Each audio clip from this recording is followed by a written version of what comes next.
proces. Așa. Iată șemineul, am făcut în toamnă târziu, dar stăpânul a hotărât să-i dăm foc azi. Și am venit astăzi să-i dăm focul și ne uităm cum lucrează.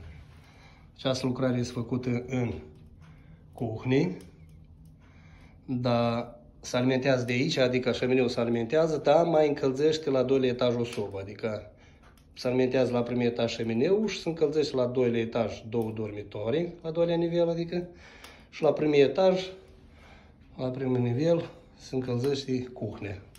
Iată într-așa fel.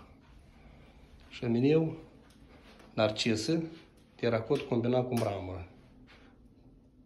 Alb pe negru. Iată așa lucrează.